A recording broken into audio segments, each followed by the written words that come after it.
We're recording. Good morning and welcome. I'm Alex Vatanka, Senior Fellow and Director of the Iran Program here at the Middle East Institute in Washington. And I'm pleased to welcome you all to today's event, Iran, Russia, Pakistan, and Afghanistan, Prospects and Potential Trajectories. Uncertainty in Afghanistan's future with the possibility of US withdrawal has provided an opportunity for regional power competition in the country. Iran in particular has interest in Afghanistan vital to its national security. Geopolitical, military, and economic interests between Iran, Pakistan, and Russia are at stake and may shape Afghanistan's future for many years to come. Today, we will hear from an outstanding panel of experts who will discuss Iranian priorities in the country and regional priorities as far as Afghanistan is concerned, and how they balance competing and common interests among each other in the region. We have four speakers, each with very impressive biography. In the interest of time, I have to be very quick, but please look them up on our web page. You'll find more detail, but let me very quickly introduce them in the alphabetical order. First, I'm pleased to welcome Madiha Afzal, the David M. Rubenstein Fellow in Foreign Policy Program at the Brookings Institution. Next, we have Fatima Aman, non-resident senior fellow at the South Asia Center at the Atlantic Council. I would also like to welcome Kamran Bukhari, who is the director of the Analytical Development Department at the Center for Global Policy. Finally, and not least, we have Armin Tarzai, who's the director of the Middle East Studies at the Marine Corps University. I look forward to taking audience questions through Zoom's Q&A feature, which you can find on your screens.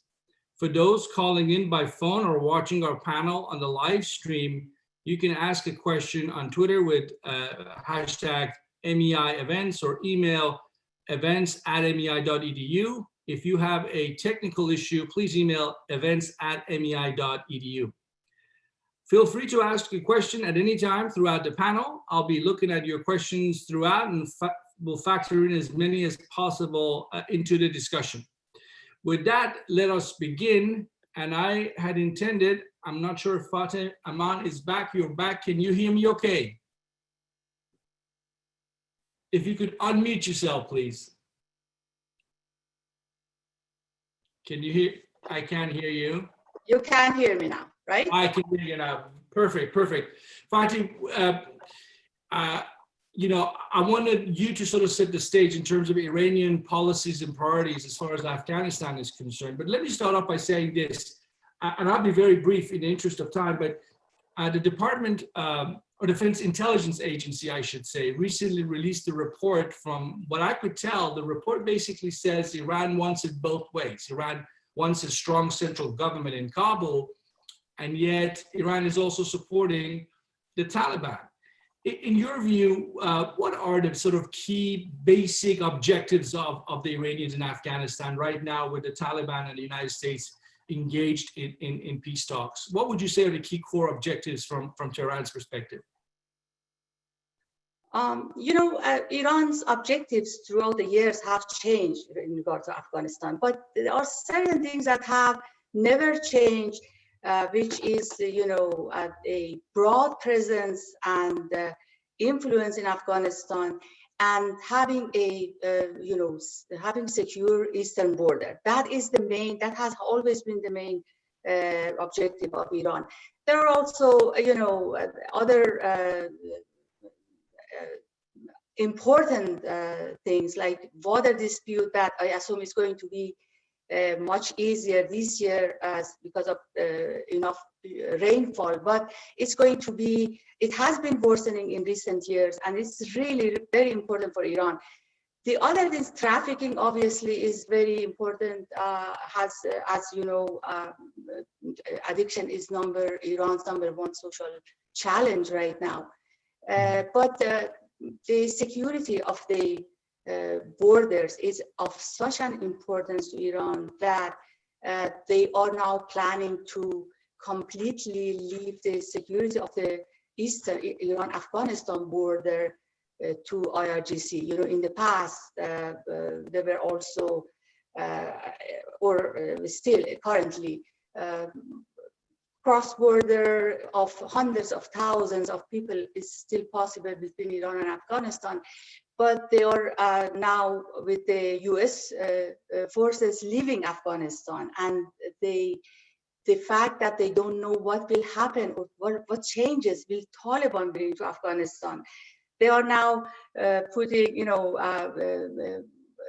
planning more landmines in the borders and explosives. And I think you can feel this concern and not knowing what's US plan. You know, there are obviously speculation. We will talk about that, I assume, but security is the main concern at this point for Iran, and it has worsened. I mean, they are more worried now that the US is leaving than when they were, you know, promoting US leaving Afghanistan and blaming US for all this tensions and violence that was going on in Afghanistan. So if I understood you correctly, I'd love to come back to this. They're hoping for an orderly American withdrawal from Afghanistan. In the meantime, they're hedging their bets to supporting the central government while also clearly keeping their ties intact with the Taliban. Thank you very much, Fatih. That was wonderful. Let me turn to Amin and ask pretty much the same question, Amin. I mean, from your perspective, and I know you've been working hard recently on the issue of what Russia is doing in terms of its Afghan policy, what its objectives are. I don't want to push you in that direction, but perhaps before you get into the issue of Russian calculations, maybe you can share with us your reading of both Russian and Iranian perceptions and calculations as the peace talks are going forward between the Taliban and the United States. I mean, what stands out for you, if anything, in this process? Thank you very much, Alex. Let me make a general statement about the Russian-Iranian objectives in Afghanistan. There are commonalities. And I think those commonalities are from basically, if you look at 1990s, mid-1990s, when the Taliban come into the picture in Afghanistan, those commonalities become very close and they become a strategic agenda between the two countries. And during the 1990s, Iran and Russia, at the time in cooperation with India, were the main supporters of the anti-Taliban movement, both militarily and politically, against the nexus of Pakistan and some of the Arab Gulf countries.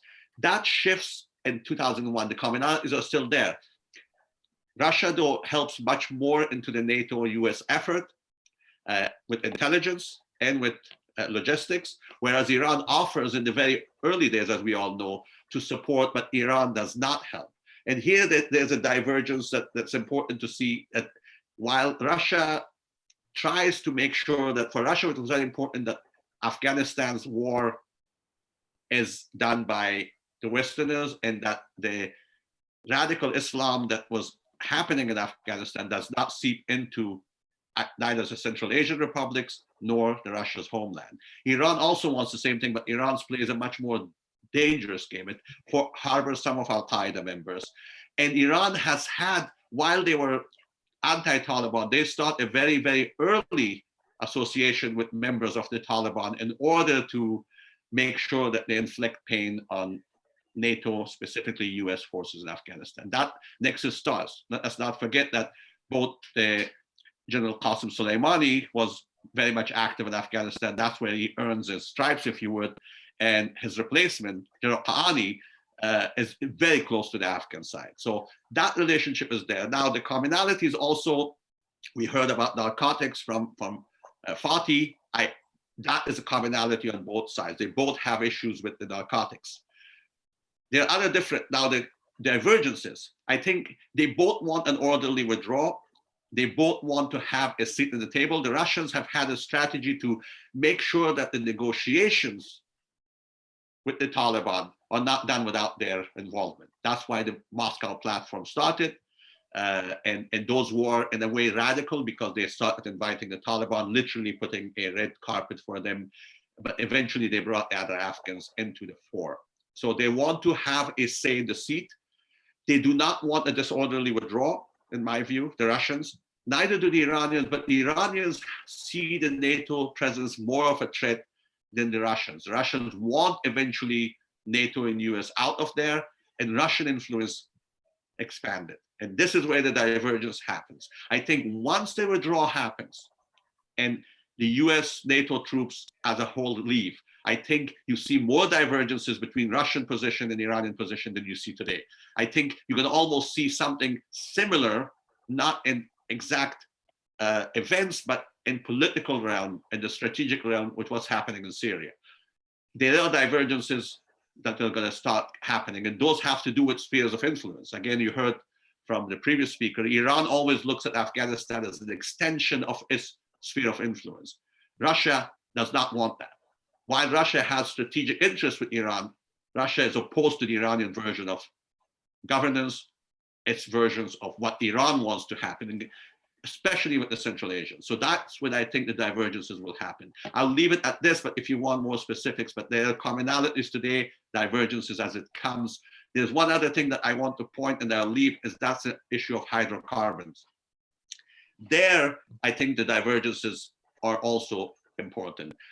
In my view, Russia does not want any, specifically gas pipeline, to go south unless it is done with Russia's direct say in it. Iran, of course, wants Iran to be the hub of bringing in all the Central Asian, Caspian, when Caspian opens up, and also Caucasus gas through Iran into the world market. That gives Iran a much, much higher advantage. Right now, Turkey wants to do that, but Turkey is too far away from Central Asia. In case of future, I think Russia may use and work with Afghanistan to have an alternate route. And that will, of course, I will not talk about Pakistan. That's one of the reasons, in my view, that you see this chumminess between Islamabad and Moscow coming in. They do not want to make Pakistan totally outside. So this is a divergence from the 1990s, where Iran is not in that game, but Russia is. With that, I stop. Thank you. Thanks very much. I mean, I'll come back to you because it would be wonderful if you could develop that, the idea that the Iranian-Russian common platform of the past over Afghanistan, that will be a divergence if there is a quick US withdrawal. And if you could speak to how that would look like in practical terms, and you started already doing that. Well, we come back to that. I mean, let me turn to Madiha, if I may, and if you could unmute yourself. I mean, I guess let me just do it easy for myself and ask you the same exact question. What is Islamabad's view right now on US Taliban peace talks, and what do you see in terms of Pakistani interests and calculations vis-a-vis other regional actors that are trying to shape that Taliban US process, if you will? Please. Sure. Thanks, Alex. So Pakistan sort of has this very visceral narrative, if you will, of being the victim of American involvement in Afghanistan. It has benefited from it enormously as well, but especially over the last 20 years, it basically says that the terrorism it has suffered at the hands of its own Taliban has been as a byproduct. That's the narrative. It's been a byproduct of the US war on terror in Afghanistan. And sort of there's this, if you look at the historical narrative that Pakistan sort of runs in its mind, it's, look, we helped Afghanistan fight off the Soviets in the 1980s with American and Saudi help. What did we get in return but American abandonment in the early 90s? All the Afghan refugees, more than 1 million of them, came into Pakistan's borders, and Pakistan claims that it has supported them since. And then in the 2000s, when it went and turned around and then allied with the US after 9/11 in the war on terror, Pakistan's narrative is that it suffered terrorism. And so Pakistan sort of feels this kind of almost entitled, if you will, to a say in and the outcome if you will, in Afghanistan. And it really, when you see sort of Pakistan's narrative on Afghanistan, it almost sort of visualizes itself, I would say, as kind of a singular player with the United States in Afghanistan, right? So it sort of thinks of itself as, you know, the second most important player in Afghanistan after the United States at this current moment. And in some ways, in the last year and a half, perhaps even more, I think the way the US has needed it kind of singularly in and relied on it in helping with the peace talks with the Afghan Taliban, sort of, you know, made possible by multiple things, you know, partly, of course, Pakistan's closeness with the Afghan Taliban, which Pakistan plays down in its own internal narrative, but its closeness with the Afghan Taliban, and of course, Iran's troubled relationship with the United States. Khalilzad has always turned, after, you know, going to Kabul, after talking with the Taliban in Doha, he has always turned in some ways to Islamabad and talked about and called out Pakistan's help in the US. Pakistan likes this current status quo, I would say. So, you know, it would not, I think its view on the Afghan Taliban has changed a little bit from the 1990s. Pakistan does not want a government in Afghanistan that is unfriendly to it. So that means the current Kabul government, which, you know, there's been a lot of finger pointing over the, you know, over the years, and it's certainly a contentious, conflicted relationship. But Pakistan doesn't necessarily want Taliban sway over the entire country, especially if the Taliban gives the TTP, the Tehreek-e-Taliban Pakistan, some sanctuaries and enables it to become more powerful. So I would say Pakistan's relationship with the Afghan Taliban has become tempered over the years. However, Pakistan does want, in the end, a government in Kabul that is stable. So it wants the US withdrawal to not be at the expense of that. And it wants a government in Kabul where it's not the current government in power necessarily, but some kind of power sharing arrangement where the Afghan Taliban is relatively dominant so that Pakistan can remain an important factor in Afghanistan going forward. Why Pakistan has always wanted this is sort of this theory of strategic depth, right? The idea that, you know, it has an unfriendly neighbor, India, on its eastern border. It wants a friendly neighbor, Afghanistan, on its western border. And it wants India to not have an important say in Afghanistan. And so, you know, that is sort of its ultimate objective. Pakistan says, look, you know, outwardly, its prime minister actually says, we don't care about strategic depth anymore. We just want a stable Afghanistan. But there are questions about that. I mean, I would say that Pakistan still in its heart of hearts wants a government that is friendly to it. You know, sort of which country wouldn't? I think the one final thing I'll say, and then we can come back to any of these points, is that Pakistan has sort of used the US needing it in Afghanistan and to help with the Afghan peace talks to sort of propel itself into kind of a new ambitious stage in its foreign policy. So, you know, sort of helping with the Afghan peace talks, bringing the Taliban to the table, turning over Mullah Baradar. It took all of that and then also started saying, you know, it would be happy to mediate between the US and Iran early this year, last year between Saudi Arabia and Iran. Sort of, it's developing this kind of new important power broker role, I would say, for itself that I think few people have noted, but Pakistan has definitely, and with its Prime Minister, Imran Khan, with its Foreign Minister, Shah Mahmood Qureshi, really tried to assert itself on that front. So I think that's important to note. And I know I said that was the final thing, but one more quick thing. Going ahead, if you look at peace talks, I think the very structure of peace talks up till this point, the fact that they occurred in 2 stages helped. So Pakistan, because it was kind of uniquely placed to help between the US and the Afghan Taliban, given its relationship with both. But going forward, when the peace talks have to occur between the Afghan Taliban and the current government in Kabul, because of Pakistan's conflicted relationship with the current government in Kabul, Pakistan may be less powerful. And I think Iran will end up playing perhaps a more important role. I'll stop there. Thanks very much. You know, one thing that I hope we can get back to if there is time is there was recently an attack inside Pakistan's Balochistan province. And from what I could tell by looking just at the Iranian media, they were mentioning the fact that officials in Islamabad were hinting at Iran should do more, which is something Iran has been arguing for years that Pakistan should do when it comes to jihadi Sunni attacks coming from the Pakistani side into Iran's Balochistan. This raises a whole issue of a lack of trust between the two, and I wanted to get back to that. If there is this lack of trust over an issue about how to monitor a common border, what on earth can we expect when it comes to Iran and Pakistan's ability to potentially have to carve out spheres of influence in Afghanistan, which is, I'm sure much more complicated. Maybe we can come back to that in the next round. Thank you, Madiha. Let me turn to Kamran. Kamran, I know you wanted to sort of look at the big picture, the geopolitics of it as well, before you get into some of the specific cases here. But if I may, let me just get your reaction to, if I pose the question, because I was looking at something you said. You said here in one of your notes that Trump administration's maximum pressure policy by creating problems for Iran is something the Iranians could return in terms of returning the favor.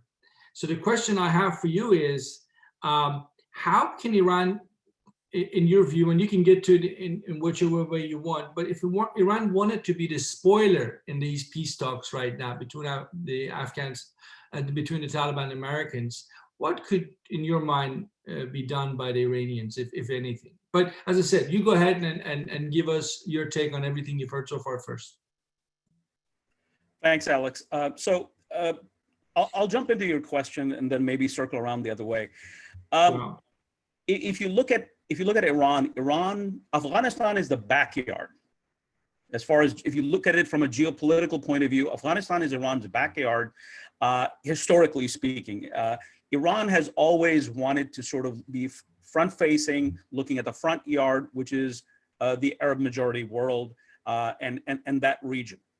Now, that is where the focus, it's no coincidence that, Qasem Soleimani, IRGC-QF, the bulk of their energies have been spent on their western flank. Now, Qasem Soleimani is gone, but the machine is still there, and I think that will remain as the focal point. When it comes to Afghanistan, and if you're Iranian, you're a policymaker, decision maker, strategic thinker, you look at Afghanistan, it doesn't offer you much, in terms of geopolitical purchase or capital. What it is an opportunity and a threat. Let me talk about the opportunity first. If you have the United States applying excruciatingly painful sanctions on you, you have to respond in order to get your desired place on the negotiating table. And, you'll do certain things in Iraq, you'll do certain things, in other places, but you would want to be able to react in a theater that is important to the Americans. And if it is important for the Americans to withdraw from Afghanistan, and if you look at the way, the exponential acceleration in the negotiations with the Taliban, you can see that the Trump administration, is putting a lot of effort, energy to keep this process moving to where they can withdraw. The Iranians can come in, and our speakers have already talked about, particularly Amin, on how, and Fatih, on how they've had relationships on both sides. They can leverage those relationships. You can go to the Taliban and incentivize them. The Taliban need as much international recognition as they can buy because they want to decrease the dependency on Pakistan. They've already done that by harboring, or cultivating relationships with the GCC, and they've been going on these, global trips to various capitals. So they would be receptive to it, especially if it increases their bargaining position with the Americans. And we know that the Taliban are keeping up the military pressure, even though they're on the table with the United States. Likewise, they can go to the Afghan government, and the Iranians can go there and say, you're getting the short end of the stick. the Taliban are, you need our support in order to make sure that you keep the Taliban contained once everything is said and done. So the Iranians have, and their intelligence operatives are very sophisticated. I mean, this is one of the reasons why Iran is able to project influence, in its area of operations, is because of the effectiveness of the tradecraft. If they can effectively use their links to insert themselves and shape perceptions on all sides to where the United States, it creates problems for the United States. And the United States, the desire of the Iranians is to use Afghanistan to get what they want from the Americans, which is that, let's come to an understanding. I mean, they've said it, that they want to talk to the Trump administration. Trump has said he wants to talk to the Iranians, but obviously they're not coming to terms on, or they're not agreeing on the terms of reference. So the Iranians can use this situation to their advantage. Now, another thing that the Iranians look at in Afghanistan is how the GCC countries can sort of, if you will, create problems on their rear flank. What do I mean by that? There are close relations between the Saudis and the Emiratis with the Pakistanis. And that's something that the Iranians are, really focused on. Madhya, I think, mentioned, or you mentioned, that there have been attacks from the Pakistani side inside Iran. And the Iranians look at that and say that, they don't look at it as non-state actors. They look at it as non-state actors sponsored by the GCC countries. Whether that's true or not, to what degree that's true or not, is immaterial. What matters is what the Iranians believe. And therefore, when everything is said and done, the Iranians also want to be able to protect themselves from their rear flank. As they push more into the Arab world, right now there's sort of a halt in that process because of the assassination of Qasem Soleimani, the maximum pressure regime from the United States. There are a lot of pressures being brought to bear on the Iranians. But they know that they're going to be able to continue that and hold their position for now and maybe expand upon in the future, given the opportunity. While they do that, they don't want to be hit from their rear. So they want to be able to keep an eye on their rear. And of course, it's a sphere of influence. You have a long border with Afghanistan. You don't want problems. And you want to be able to use it to create problems for others. I'll stop there. Thank you very much, Comrade. You raise a lot of good points that, particularly when you mentioned the role of the GCC and the complicated relations that Tehran has, particularly with the Saudis these days still, and what impact that might have in terms of Iran's, calculations, not just about Pakistan, but also about Afghanistan. And maybe we can come back to that. Fatih, let me turn back to you, and we're getting a lot of questions, so I will try and maybe put my questions aside and start taking some of the questions from the audience soon. But let me ask you, you kind of made the point that the Iranians might find themselves fearing an American withdrawal from Afghanistan. I was wondering if you could elaborate on that. I mean, are we talking about a scenario where, are we talking about sort of making it necessary for Iran having to get involved on the ground in Afghanistan, which is hard for me to imagine right now, but that's exactly what they're doing in Syria. That's exactly what the likes of Qasem Soleimani and the sort of proxy militias have been doing in places like Syria and Iraq. If you have been doing that for the last 10 years in faraway Syria, why wouldn't you want to use the same proxy model in a place like Afghanistan, where you have, by some accounts, 50% Shia minority who might become suddenly victims again, if you will, not probably by the hands of the Taliban. From my understanding is Taliban has mellowed somewhat and is not the anti-Shia entity used to be, but you got this thing called the Islamic State of Khorasan now. So you still have a pretty radical elements in Afghanistan. So my question to you is, what is the nightmare scenario for Iran if the US leaves and there is this eruption of multiple new fronts in the Afghan conflict, that it's no longer between central government and Taliban, but it's much messier than that? And what does that mean for Iran? Let me add to what the previous speaker said. that, Iran has always had a presence in Afghanistan. The only time that Iran was deprived from having a presence in Afghanistan was during Taliban regime, if you remember. So there has never been an interest from Iran's side to invade Afghanistan, not even the dispute that they had in 1998 with the Taliban. So that is what makes Iran-Afghanistan relations so unique. The other thing is that, regarding peace talks with the United States, between Taliban and the United States, Iran would have supported those talks if they were not excluded from it. Remember that Pakistan was a very active participant in the talks between Iran and between Taliban and the US. Some Arab rivals of Iran were hosting and participating in those talks, and not Iran. Until recently, I think in April this year, with the 6+2, that was initiated from the United Nations.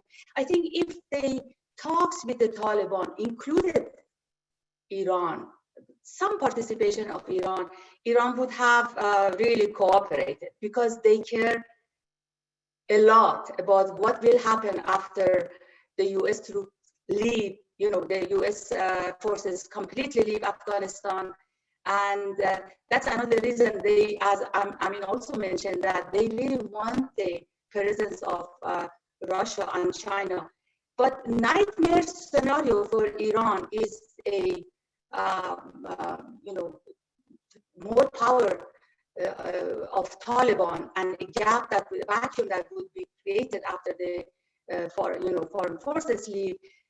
A powerful Taliban that is not transparent. They don't know how the group will act once they are in charge. Right now they have a common enemy, right?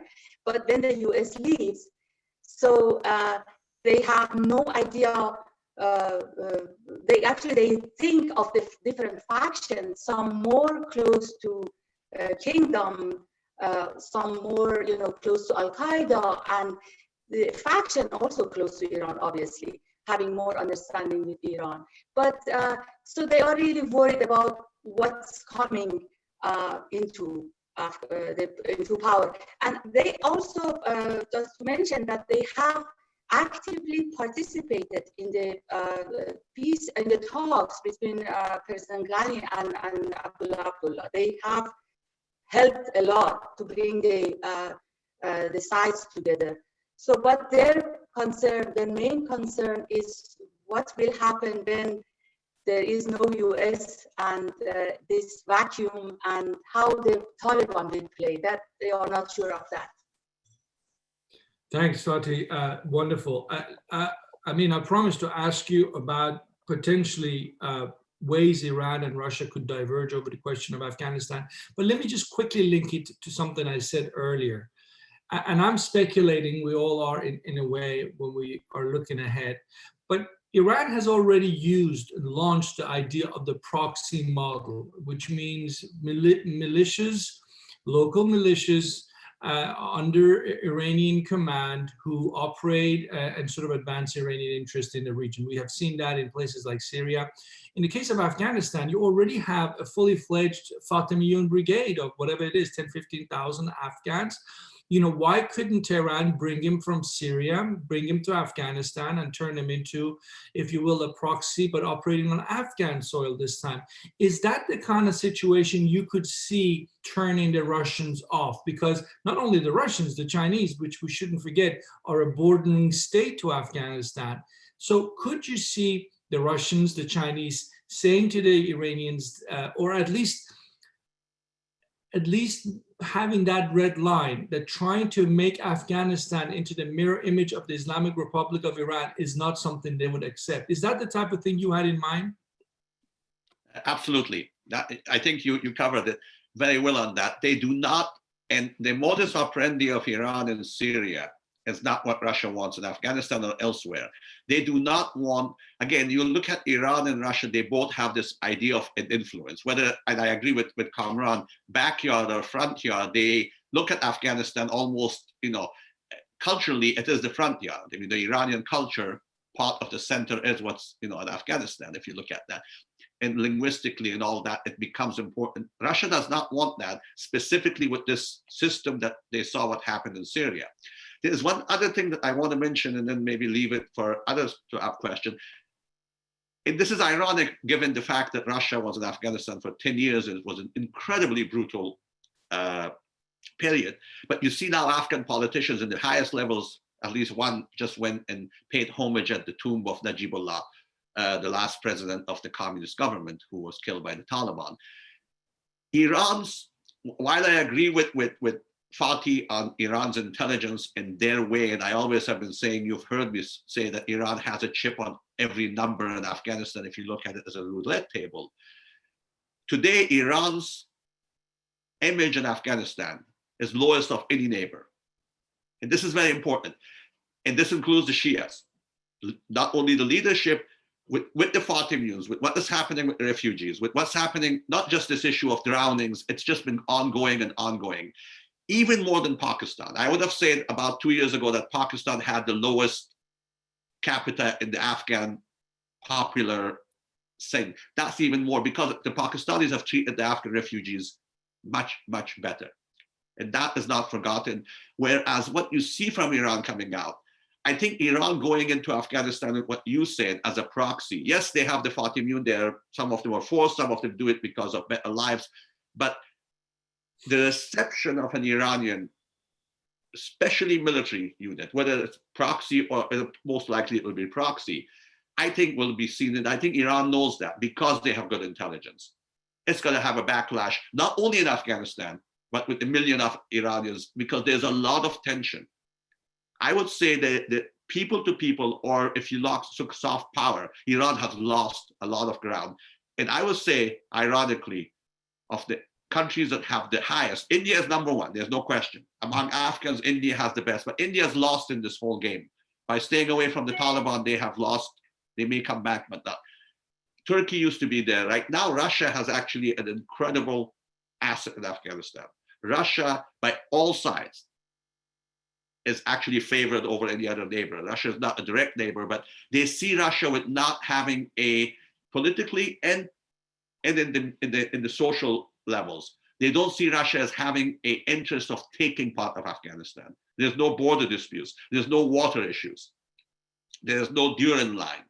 Whereas with those two neighbors I just mentioned, Iran and Pakistan both exist. And I would say, and I stop here, right now, Pakistan is in a much better position to be a partner in Afghanistan in the future than Iran is. Mm-hmm. And Russia is in a much better position than Iran is. Thank you. Thank you so much. I mean, Mehdi, I got two questions from the audience that I think I will direct your way. What is, in your view, India's role in Afghanistan today? I mean, started talking about that, but is engagement with the Taliban, the way we've seen some engagement on the part of the Iranians, an option for Delhi, for the Indians? And the second question is relating to the future of the Haqqani network and its role as a spoiler. I'm not sure exactly what type of a role of a spoiler the questioner has in mind, but maybe you can comment that, maybe you see that. So I'll leave those two questions with you. Thanks, Alex. So on India and in sort of in general in Pakistan's role, I think Amin pointed this out as well. I think Pakistan is far more secure in its role in Afghanistan than it was a couple of years ago, partly because of, or maybe largely because of the role the US, Trump, Khalilzad have given it with regard to phase one of the negotiations. With that role, India's role if you will, diminished. And Pakistan, has felt a lot less threatened by India's role in Afghanistan, which is something it talked about constantly. The narrative was that India is gaining influence in Afghanistan. A couple of years ago, this was a very dominant part of the narrative. Now, I think that the security on that front has largely increased. There are still, I think Khalilzad mentioned in a statement that India should try and talk to the Taliban. Pakistan said, Pakistan in its new sort of feeling of security said, sure, and sort of shrugged it off. And that really hasn't gone very far. So I would say up to this point, Pakistan's security vis-a-vis its influence, its relative influence relative to India in particular, is pretty good. It's always calibrating, right? So going forward, as I've mentioned before, it wants to make sure that it's able to maintain that in the next phase. The next phase is going to be very precarious for it, given in particular sort of how precarious the next phase is turning out to be. I mean, the peace talks between the Kabul government, such as it is, and the Taliban have not even begun yet, let alone, gone in any, been fruitful in any way. This, I think, will take a particularly long time to be done well. And the US has no patience with this. I think this worries Pakistan. Donald Trump, if you look at what he wants this year, he has almost said multiple times, he wants a withdrawal this year. There is absolutely, I think, no hope on any front that the second phase of peace talks between Kabul and the Taliban will get to any sort of fruition before November. And sort of what does that leave Pakistan with? I think that's the question. I think to the extent that the Taliban is ascendant, and I'll come to the Haqqani network, I'll link it to that.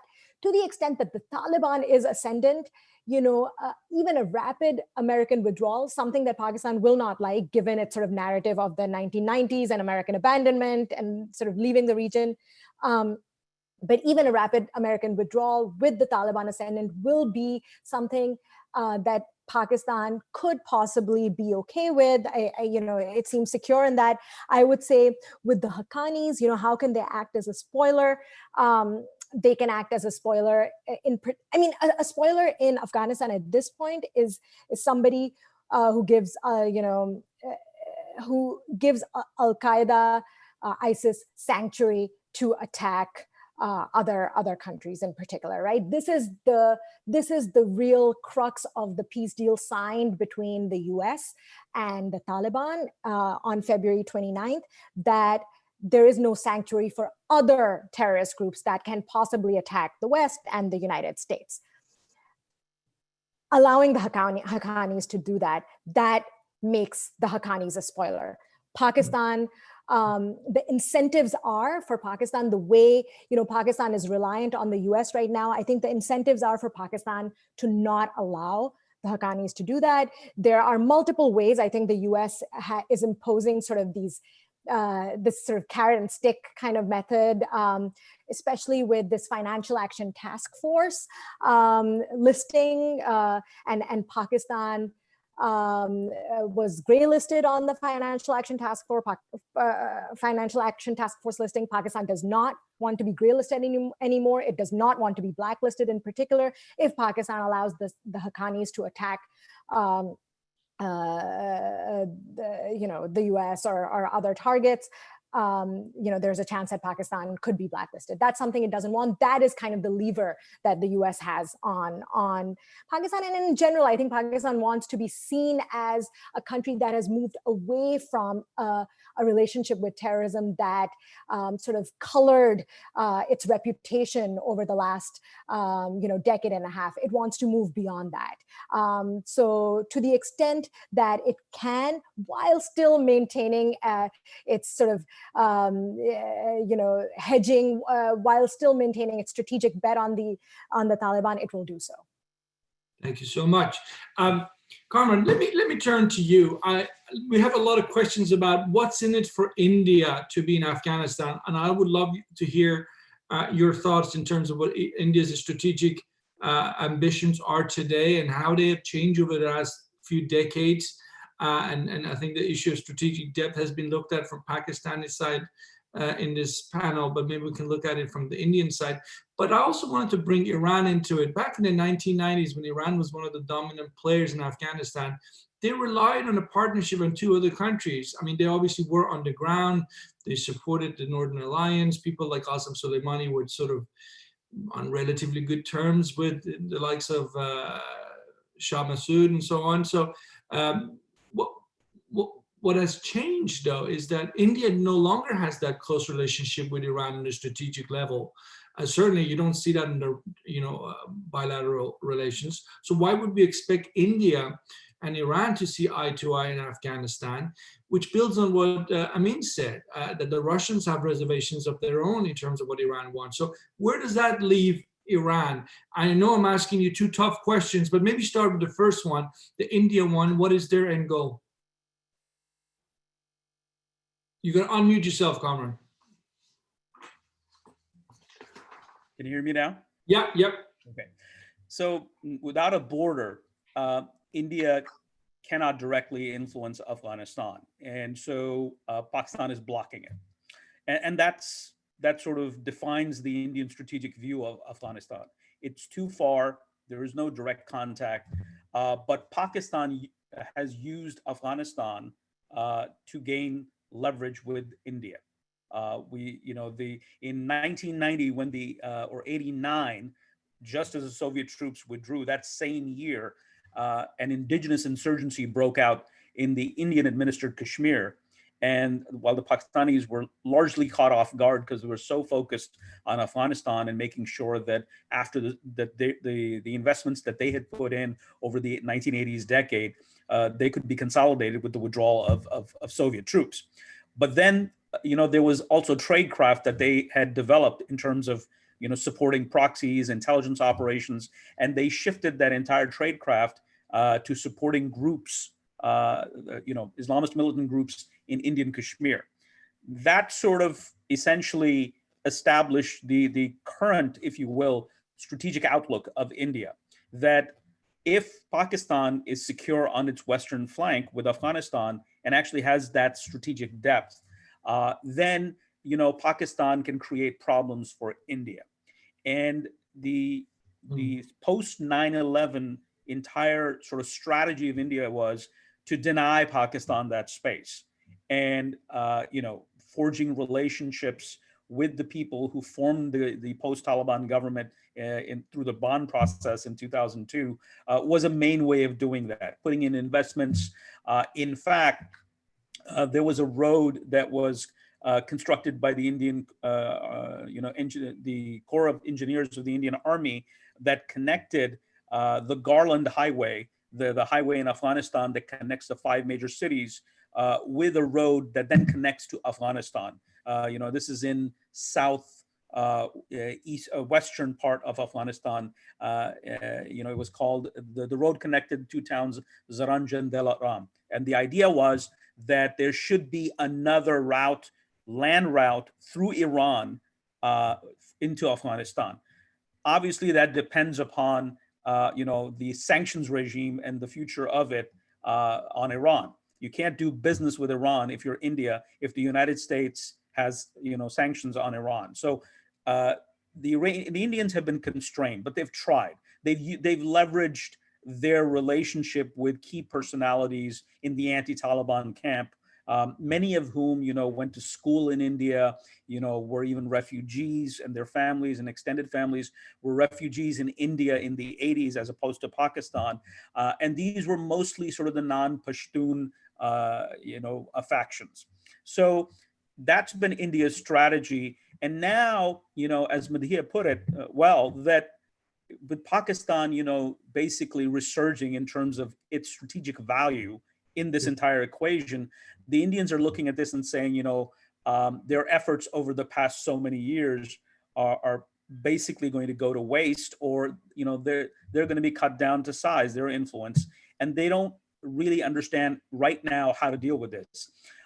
Ambassador Khalilzad recently, I believe it was a couple of weeks ago, he made a statement asking India to open their own negotiations with the Taliban because he thought that that would be useful for the Indians, and of course it would be useful for the Americans as well. So India needs to figure out how to deal with this sort of post-American Afghanistan, and it's going to rely on all potential avenues. Now, turning to your Iranian question, the Iranian angle, and linking it to the one on India, I see, the Indians, if you don't have too many options, you basically use the ones that are available to you. There's a good relationship between, the Russians and the Indians. The Indians will use that to basically achieve what they want in Afghanistan. The Indians have established and bypassing Pakistan, a good relationship with the GCC countries. That's another way for the Indians to get what they want from Afghanistan. Iran remains an actor, but with Iran, the problem is the Indians don't want to upset the Americans too much, so they're limited in what they can do. The entire sort of, port of Shah Bahar, and being sort of the gateway to Afghanistan and Central Asia, is that project is on hold. The Indians obviously and very rationally do not want to invest in something heavily that isn't going anywhere because there's a sanctions regime. India would love for sanctions to be lifted from Iran so that they can do what they need to do. But since that's not happening right now, I agree with Madiha. Pakistan's position at this point in time, strategically speaking, becomes better. And I think Amin made that same point again. Thank you so much. We have just about 5 minutes, and we promised everyone a sharp end at 11. So I will do a quick round, if I could get about a minute from each of you. And here I'm asking you to become a kind of fortune tellers, if you will, but think about a potential new American president in 2021. I mean, Kamran ended here talking about Chabahar, that this strategic port that hasn't gone anywhere. We know the Pakistanis haven't built their end of the gas pipeline, the so-called peace pipeline that is supposed to bring Iranian gas to Pakistan, probably a lot to do with also with American sanctions, which takes me to you, Fatih.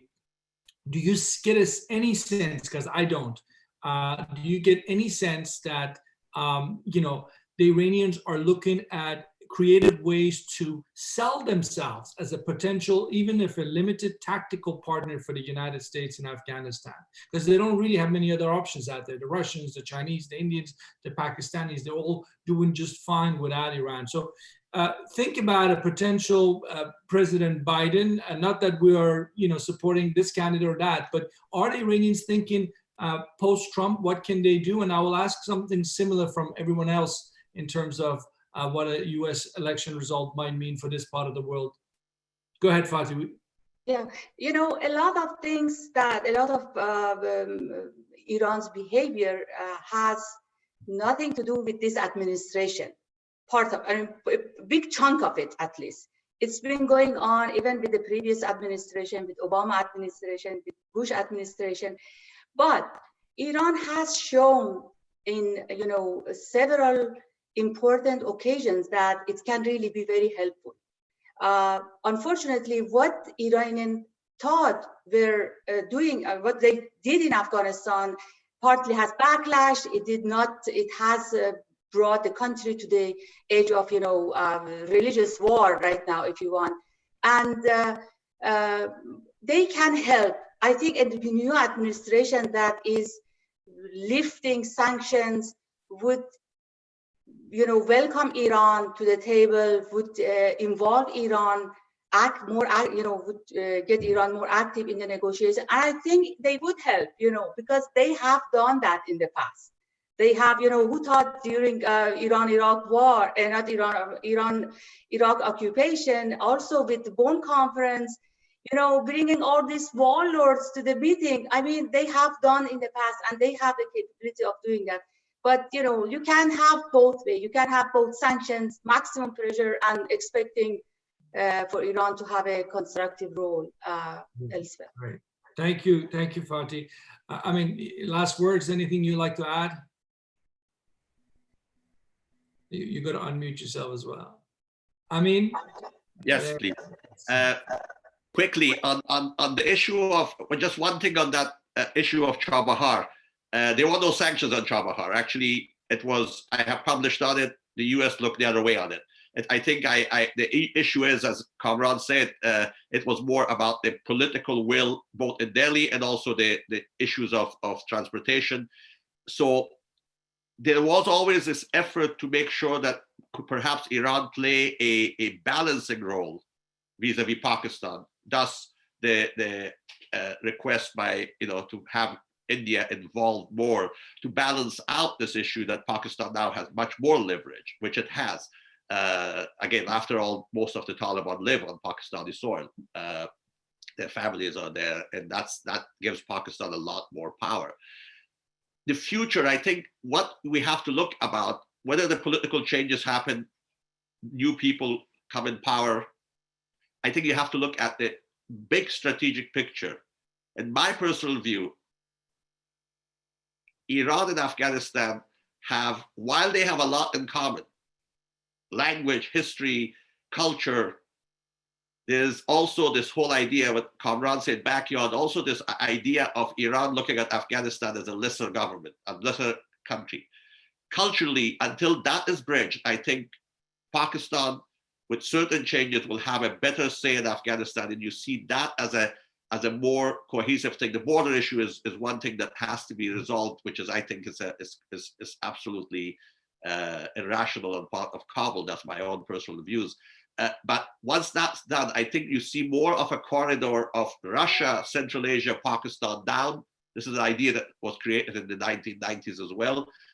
Then Iran having influence in Afghanistan. I think that is a cultural issue that unless Iran changes that, there's going to be resistance against too much Iranian influence. Already there's that much. So I see it as such, and I agree with Fatih as a whole. Iran's policies vis-a-vis Afghanistan really has not shifted because of this administration. It's been pretty constant, and I think I agree with most people why it was there. With that, I thank you so much. Thank you. Thank you. Maria, you get a minute or so, if I may, please go ahead. If you wanted to add anything, and you're going to unmute yourself, or if you want to look ahead, I mean, seems like everyone is in agreement. Pakistan has a pretty strong hand right now in Afghanistan. Sounds like it's better than Iran's.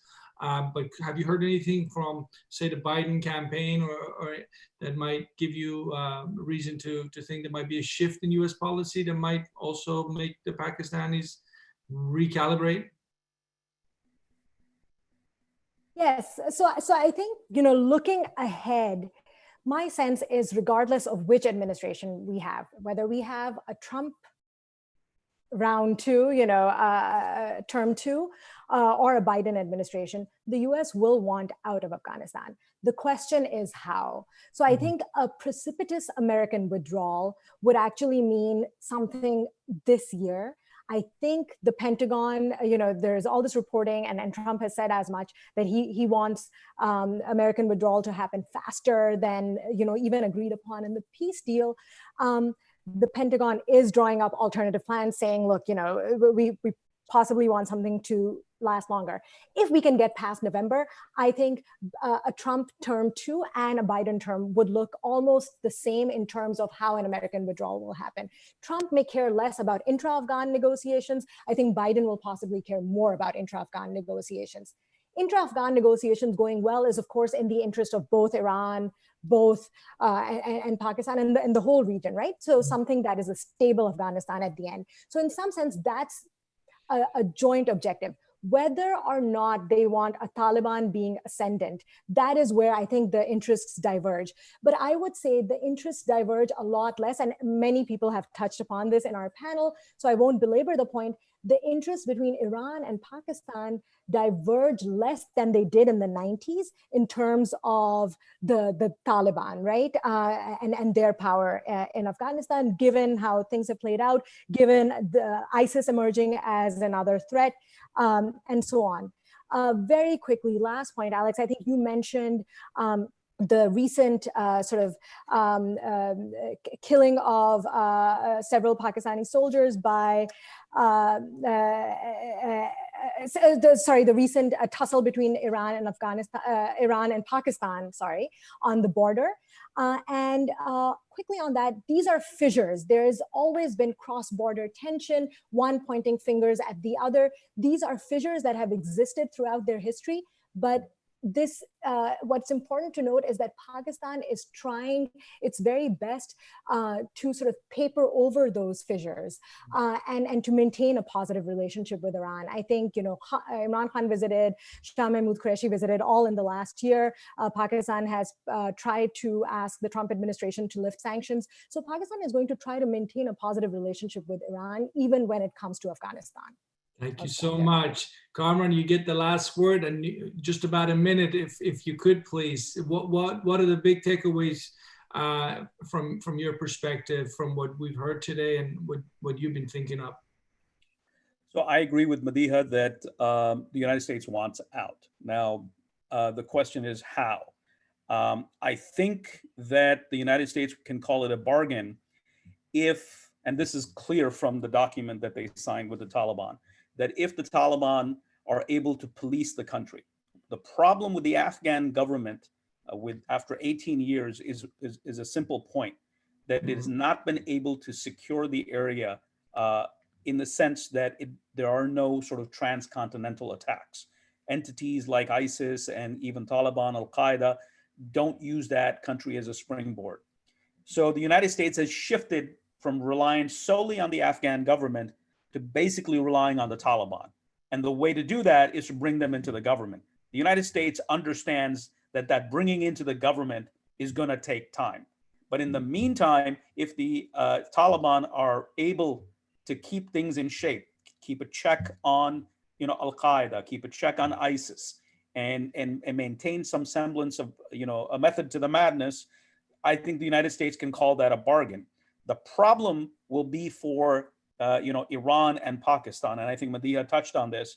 Right now, Pakistan is in a good place, but its position can easily decline because the Taliban are not, at the beck and call of the Pakistanis as they used to in the 90s. So the Pakistanis, while Taliban represent an opportunity, a strategic opportunity to jump back into the regional equation, it's also a threat. So the Pakistanis will have to deal with a lot of the fallout.